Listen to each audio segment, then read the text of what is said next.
you have said that you are handicapped. You know, at one point I felt very sorry for you people. When the IG of police referred to you as busybodies. You see? The current one referred to you people as busybodies. Of course, you responded meekly. No. As people who have got no teeth.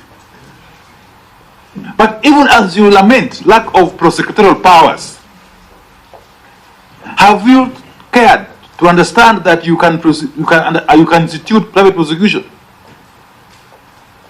And you have got lawyers here in your midst. I can see veteran lawyer, this. Yes. Yeah, all lawyers, very eminent lawyers. And eminent thinkers like my friend Dr. Ogoy.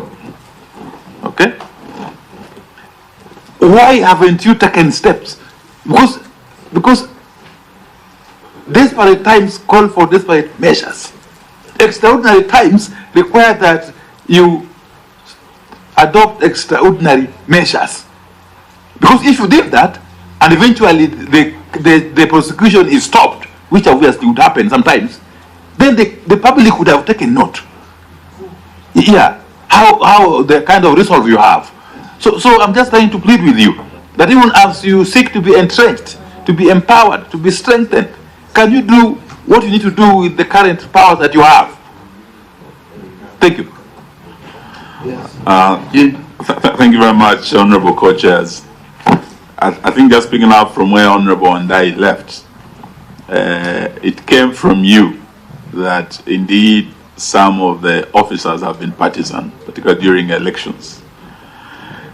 But even in the recent demonstrations, Maandamano, it was very, very clear that some of the officers are partisan. You could see officers saying, we have allowed these demonstrations to go on, we have banned those demonstrations, we will not allow those demonstrations. And Article 37 of our Constitution is very clear. That right, the freedom to demonstrate, the freedom to protest, to picket, is guaranteed by our Constitution. It does not depend on the generosity of Bungei in Nairobi or IG Kome. But you could see these officers actually purporting to allow or disallow. And some demonstrations were very violently handled. Some of us in this dialogue committee were victims. Some of us lost very close friends. Some of us lost our bodyguards, who are actually not just brutalized, injured, but some were shot and killed by police officers. And you could tell that that partisanship was very evident. They couldn't allow demonstrations here in Nairobi, but when we have issues of some money being stolen for students going to Finland, demonstrations were allowed in Eldoret. When there would be tea machines in Kericho being brought and the citizens came out to demonstrate, demonstrations were allowed. But in Kisumu, in certain parts of Western, in Nairobi, the violence, the brutality of the police was shocking. Now that you yourselves admit this partisanship, we want to hear from you. What have you done to address this issue? Because it's a growing menace to enjoyment of fundamental rights and freedoms in our Constitution, particularly Article 37. And it also goes against what you have yourselves told us in Article 244 that requires the highest standards of professionalism and discipline in our officers. Partisanship shows lack of professionalism. It also shows probably the lack of proper training, because you have said one of the issues there you look at is the training of our officers under Article 248.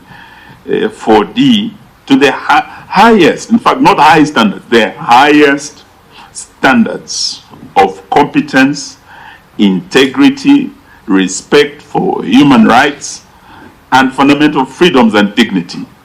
So these are issues we would like you to address us on.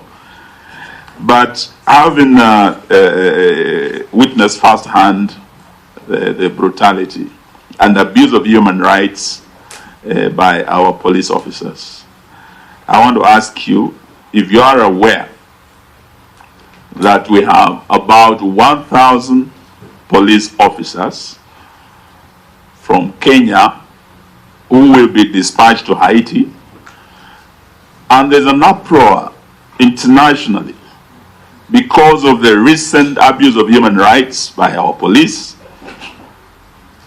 The world is worried that these police officers who abuse human rights here in Kenya might export that police brutality, abuse of human rights in Haiti and on the international stage where they are now being sent. Are you aware that this decision has been made?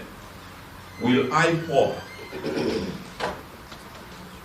be involved, or have you been prepared to extend that oversight to our officers who will be going to Haiti if they are going to export the same police brutality outside our borders, which will reflect very seriously on our image internationally? We want you to address us on that, because what we know or what we've heard about Haiti, they are not the stone throwing demonstrations that maybe you might have been told about. These are gangs that are heavily armed,